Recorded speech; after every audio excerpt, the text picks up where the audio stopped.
পরাধীন ভারতবর্ষের গ্লানি দূর করবার জন্য যে বীর দেশপ্রেমিক আক্ষরিক অর্থেই আমৃত্যু সংগ্রাম করে গেছেন, সেই নেতাজি সুভাষচন্দ্র বসুর জন্মের সমাগত বর্ষের প্রাক্কালে তাকে স্মরণ ও তার জীবন সম্পর্কে পর্যালোচনা করা প্রতিটি ভারতবাসীর একান্ত কর্তব্য। প্রথমেই তার জন্ম বৃত্তান্ত না বললেই নয়। উড়িষ্যার তৎকালীন রাজধানী কটক শহরে 1897 খ্রিস্টাব্দে 23শে জানুয়ারি নেতাজি সুভাষচন্দ্র বসু জন্মগ্রহণ করেন। তার পিতার নাম জানকীনাথ বসু। তিনি ছিলেন উড়িষ্যার কটক শহরের প্রসিদ্ধ আইনজীবী। মাতা ছিলেন প্রভাবতী দেবী। জানকীনাথের পৈতৃক আদি নিবাস ছিল 24 পরগনার জেলার কোদালিয়া গ্রামে। এরপর আমরা চলে যাব তার শৈশব বেলার শিক্ষা জীবনী। মেধাবী সুভাষচন্দ্রের বাল্য শিক্ষা শুরু হয় কটকের একটি মিশনারি স্কুলে। পরে তিনি ওখানকার র্যাভেন্স কলেজিয়েট স্কুলে ভর্তি হন এবং এই স্কুল থেকেই 1913 খ্রিস্টাব্দে প্রবেশিকা পরীক্ষায় দ্বিতীয় স্থান লাভ করেন। এরপর উচ্চশিক্ষার্থে কলকাতার প্রেসিডেন্সি কলেজে ভর্তি হন।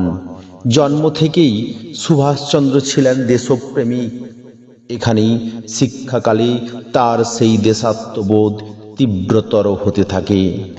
এই কলেজের একজন শিক্ষক ওটেন সাহেব একদিন পাঠদানকালে ভারতীয়দের প্রতি কটূক্তি করলে তিনি প্রতিবাদে গর্জে ওঠেন এবং তার বিরুদ্ধে বিক্ষোভ আন্দোলন সংগঠিত করেন।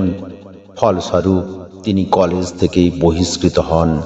পরে স্যার আশুতোষ মুখোপাধ্যায়ের প্রচেষ্টায় স্কটিশ চার্চ কলেজে ভর্তি হন এবং এই কলেজ থেকেই 1911 খ্রিস্টাব্দে দর্শন শাস্ত্রে প্রথম স্থান অধিকার করেন। এই কলেজ থেকে 1911 খ্রিস্টাব্দে দর্শন শাস্ত্রে প্রথম শ্রেণীর অনার্স সহ বিএ পাস করেন। এরপর আইসিএস পরীক্ষা দেওয়ার জন্য বিলেতে যান এবং 1920 খ্রিস্টাব্দে চতুর্থ স্থান অধিকার করে এই পরীক্ষায় উত্তীর্ণ হন। এছাড়াও তিনি কেমব্রিজ বিশ্ববিদ্যালয় থেকে বিএ ডিগ্রি লাভ করেন। এবার যেটা না বললেই নয়, অর্থাৎ তার জীবনের বৃহত্তর কর্মক্ষেত্র বিপ্লবী কর্মজীবন নিয়ে। তিনি দেশে ফিরে কোনো সরকারি উচ্চ পদে যোগদান না করে দেশবন্ধু চিত্তরঞ্জন দাসের নেতৃত্বে দেশের মুক্তি আন্দোলনে যোগ দেন। এ সময় তিনি একে একে জাতীয় শিক্ষালয়ের অধ্যক্ষ, কলকাতা কর্পোরেশনের মেয়র পদ অলঙ্কৃত করেন। এই সময় তাকে বারবার কারারুদ্ধ করা হয়। পূর্ণ স্বাধীনতা সমর্থক সুভাষচন্দ্র 1938 ও 1939 খ্রিস্টাব্দে হরিপুরা ও ত্রিপুরীতে নিখিল ভারত কংগ্রেস কমিটির সভাপতির পদ অলঙ্কৃত করেন। এখানে তার চরমপন্থী চিন্তাধারার সঙ্গেই অন্যান্য নেতৃবৃন্দের তীব্র মতপার্থক্য হলে তিনি কংগ্রেস পরিত্যাগ করে নতুন ফরওয়ার্ড ব্লক দল গঠন করেন এবং ভারতের স্বাধীনতা সংগ্রামে নতুন পর্বের সন্ধান করতে থাকেন। ঠিক সেই সময়ই ইতিমধ্যে দ্বিতীয় বিশ্বযুদ্ধ আরম্ভ হয়। এই সময় তিনি 1941 খ্রিস্টাব্দে ইংরেজ শাসকদের চোখে ধুলো দিয়ে ভারতের উত্তর পশ্চিম সীমান্ত পেরিয়ে বার্লিনে উপস্থিত হন। এখান থেকে কিছুদিন পর সিঙ্গাপুরে গিয়ে বিপ্লবী রাসবিহারী বসুর সঙ্গে সাক্ষাৎ করেন। সেখানে তিনি ভারত মুক্তি বাহিনীর সর্বাধিনায়ক নিযুক্ত হন। এই বাহিনীর নতুন নাম হল আজাদ হিন্দ ফৌজ।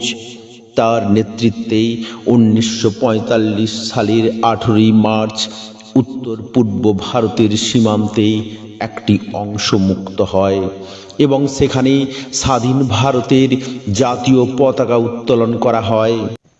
এদিকে দ্বিতীয় বিশ্বযুদ্ধের শেষের দিকে জাপান ইংরেজ মিত্রবাহিনীর হাতে পরাজিত হওয়ার ফলে আজাদহীন ফৌজ দুর্বল হয়ে পড়ে।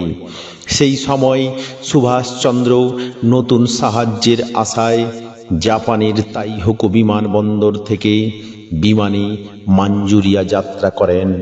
তারপর থেকে তার আর কোনো খোঁজ পাওয়া যায়নি। অনেকে মনে করেন এই বিমান দুর্ঘটনার কবলে পড়ে তিনি হয়তো প্রাণ হারিয়েছেন, কিন্তু ভারতবাসী এই মৃত্যু তত্ত্বে বিশ্বাস করেন না।